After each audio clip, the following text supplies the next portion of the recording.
Thrombocytopenic purpura is a disease in which immune-mediated destruction of platelets happen.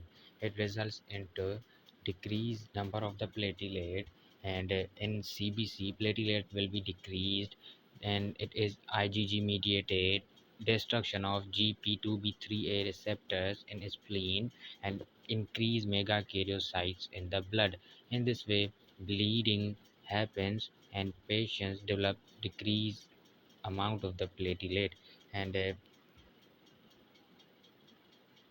will be immunological causes. It is divided into uh, acute and chronic. Acute occurs in newborn or young patients, and chronic occurs in adults.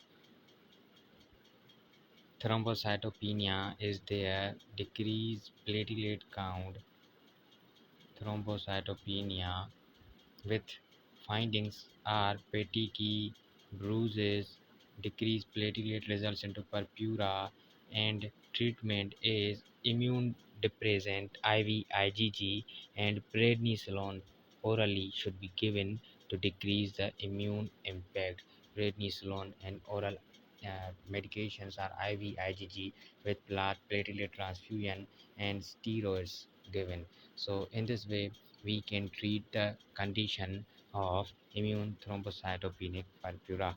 Next one is microangiopathic hemolytic anemia. Microangiopathic hemolytic anemia.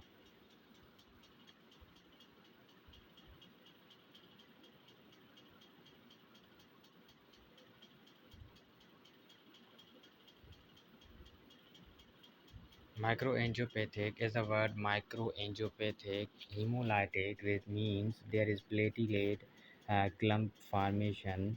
These thrombi results into hemolysis and decreased platelet thrombocytopenia and purpura occurs. That's why it is called as hemolytic anemia. And hemolytic uremic syndrome, most commonly this condition is found. It is non-immune mediated hemolysis occurs and anemia is developed due to RBC destruction and damaged RBCs pass through vessels. That's why we call it hemolytic uremic syndrome, because it lodges into glomeruli of the kidney and results into the uremia. So hemolytic anemia is there, thrombocytopenia is there, organ damage or ischemia of organs can happen because of this. So that's why we call this microangiopathic hemolytic anemia.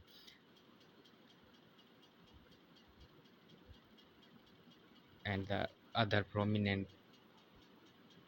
point for this is hemolytic anemia O157H7 is involved in this microangiopathic anemia, and the toxins these are involving in this.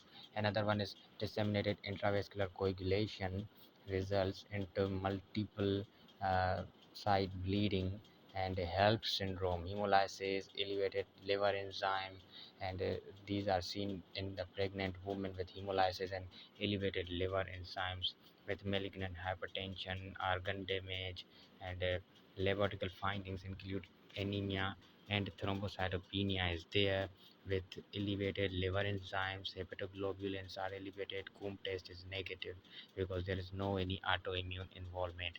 This is hemolysis mediated damage. The patient will feel anemia, pallor, fatigue, neurological symptoms, and renal function because of hemolytic uremic syndrome. Bleeding will be there, and treatment is steroids, rituximab, with supportive treatment should be given to the patient to prevent this condition. In this way, we can treat this disease.